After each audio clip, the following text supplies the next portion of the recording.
So Timi, thanks for joining us today. Yeah.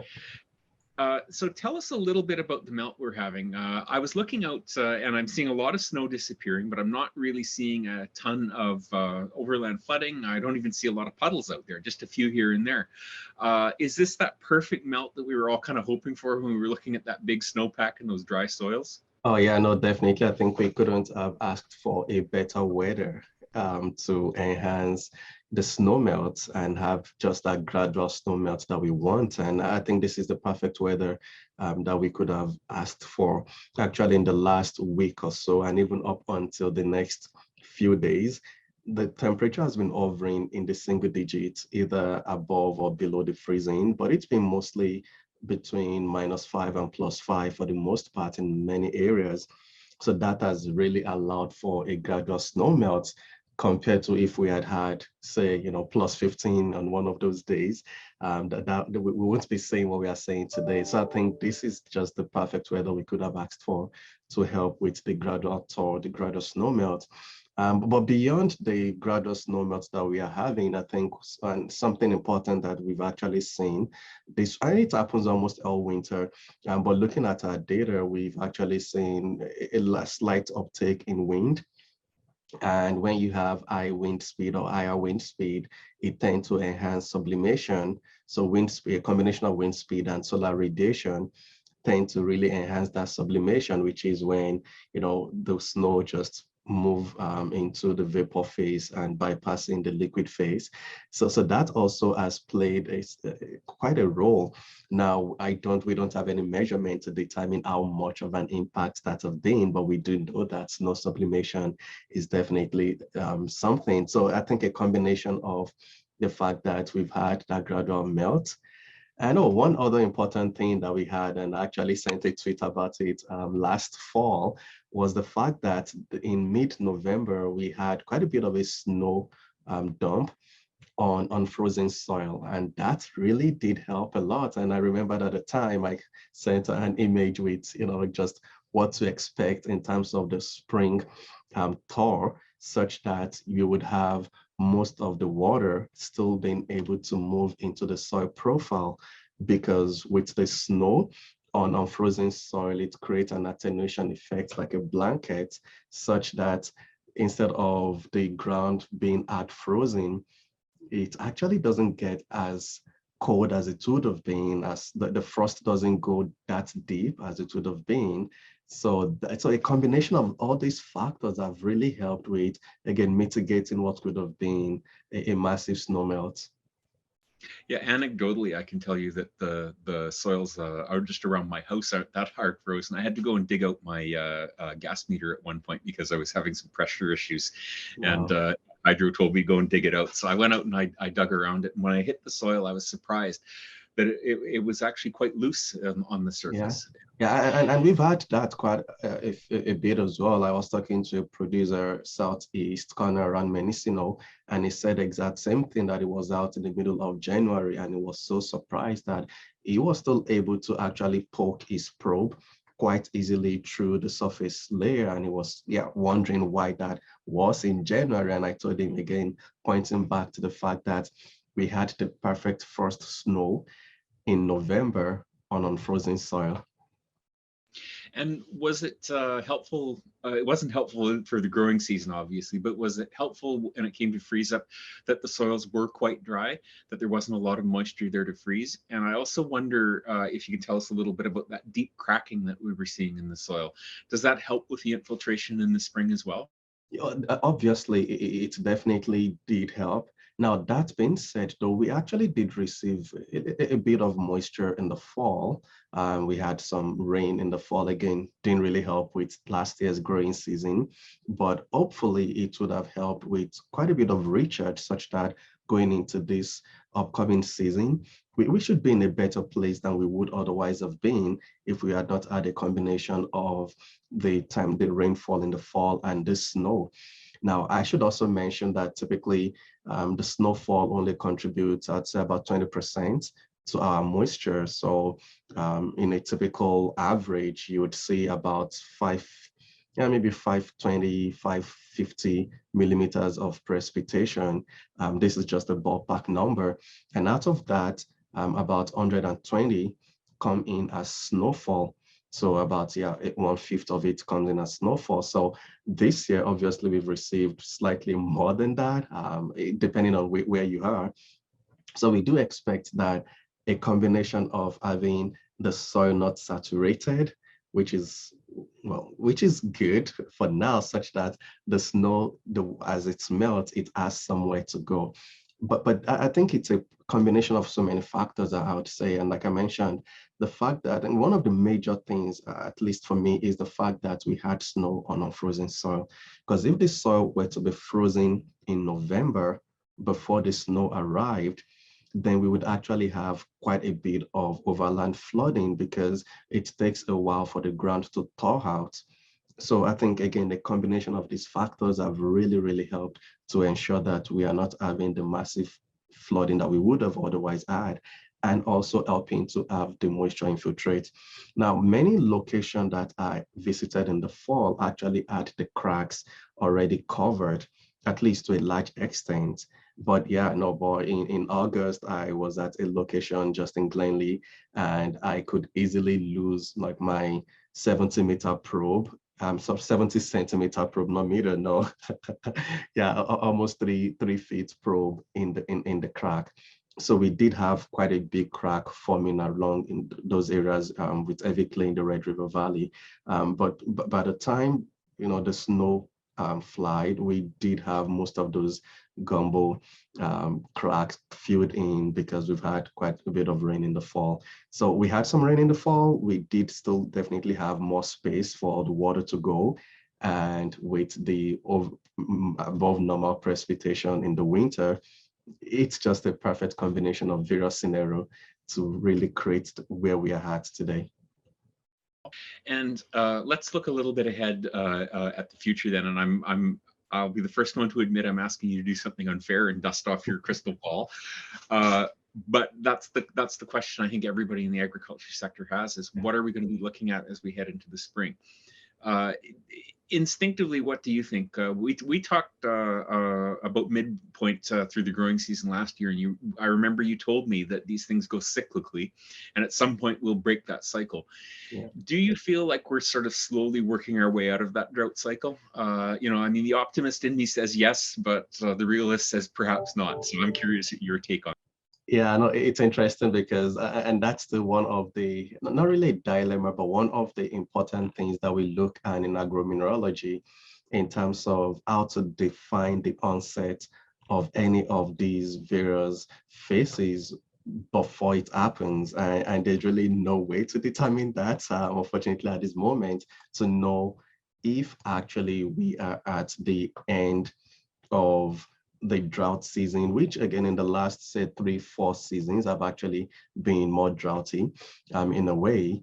That being said, though, again, I think we'd mentioned this the last time, sometimes you look at the total precipitation at the end of the season, and it actually showed that you are kind of close to normal.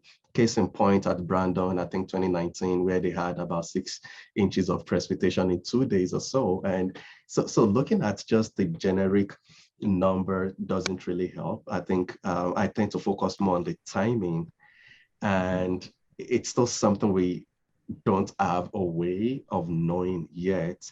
We would have a ballpark. So right now, Environment Canada trying to just access their data to see what the forecast is for the next 3 months. But what it would only usually give is just the ballpark. Are we going to be close to normal, above normal, below normal? But it wouldn't tell you when to expect those specific precipitation, because it's just really hard. There's so many factors we talk about. And again, sometimes we have what is coming in from out west. Sometimes we have the Colorado low bringing in the moisture. So we do have various combinations, and depending on what is happening in global circulation, it can influence what we are seeing. So I don't have a direct answer as to what to expect necessarily, but I would say, though, at least looking at, let's say, the next 2 weeks at a time, I think the next 2 weeks, again, We are actually, I think this weekend going to go back slightly into the freeze a little bit, going to about -14 overnight, low temperature, which again, it's still really good for us, such that we keep having the snowpack gradually dissipating and not having everything just going up once at, +15, +20 degrees. So I think we are still in a good place right now. Now, most of the moisture we do have in the spring can only sustain for so long. Mhm. So ultimately, we will still need the timely rainfall once the seed is in the ground to help things to move forward. So I would say we do have enough in the bank. And that's also, again, going back to the combination of really good factors that we had last fall. This year, many of our locations didn't have frost beyond the, I'd say, 2 feet, 3 feet depth. Mhm. Barely at most of the stations at 100 centimeters are still reporting about 1, 2 degrees, which means they are not frozen. So what that and oh, sorry, go ahead. I was gonna say, so what you're saying then is that we're still in that situation where we're going to require that timely rain, but we're not in a disaster situation. Can you talk a little bit about, like, my understanding, and it's sort of a facile layperson's understanding, so I'm talking to you, the expert, about this. But my understanding is, despite this decent snowpack that we had and that moisture in the fall, we are still at a significant moisture deficit over the course of several seasons. So how much rainfall will we require before we're kind of back into that situation where it feels like our moisture balance is in the green again, not the red? Yeah, so I think to answer that, we have to look back, and it's always based on a case in point. You have to make a specific reference point, because some people would actually argue that despite the fact that things have been dry lately, it's actually the norm in a way, because we don't typically have enough moisture to see us through the growing season. And that's why we rely heavily on the soil moisture before the growing season.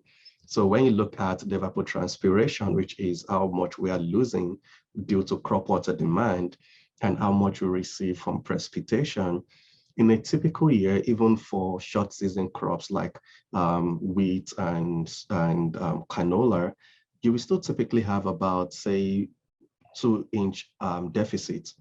That's in a normal year. Then when you think about longer growing season crops like corn and soybean, then you're looking at greater than 5 inch of deficit. So that's in a normal year.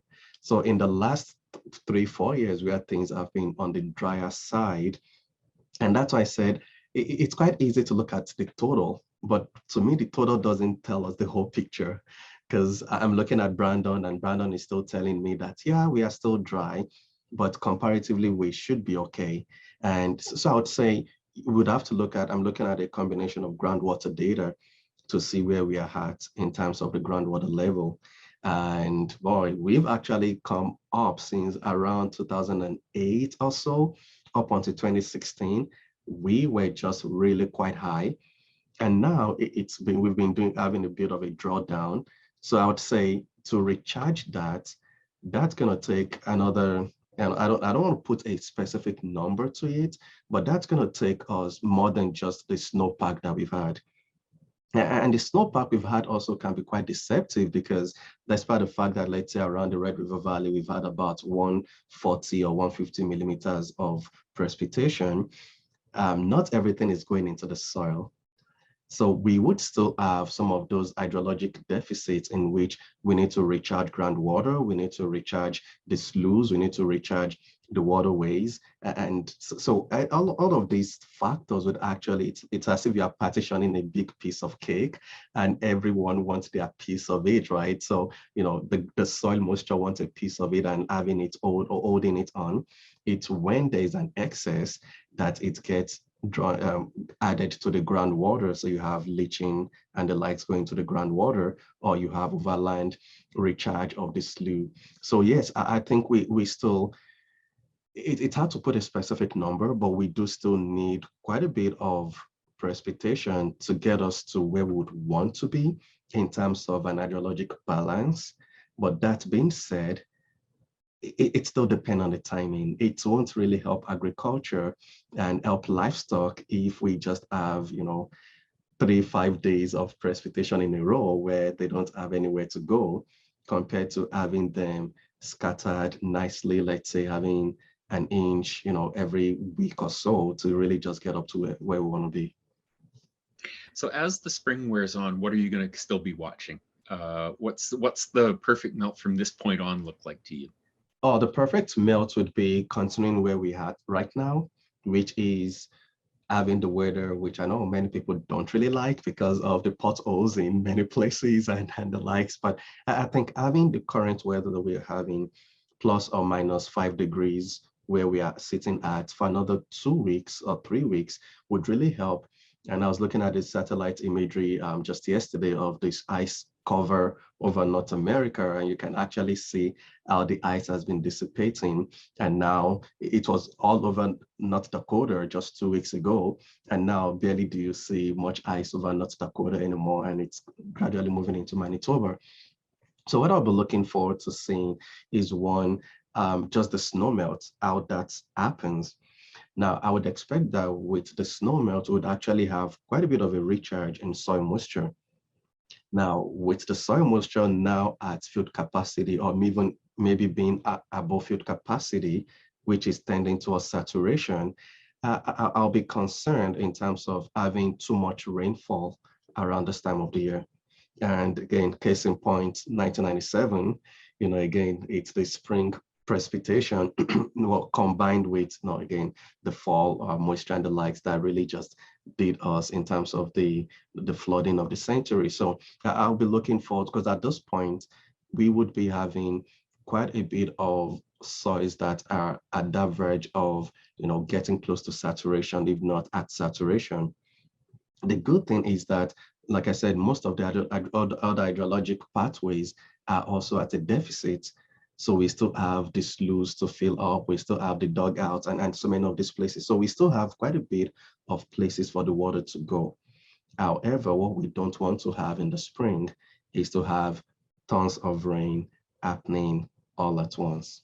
So having that nice dry down and then having a bit of rain and a nice dry down and just having that in a cycle would be the perfect condition to hope for.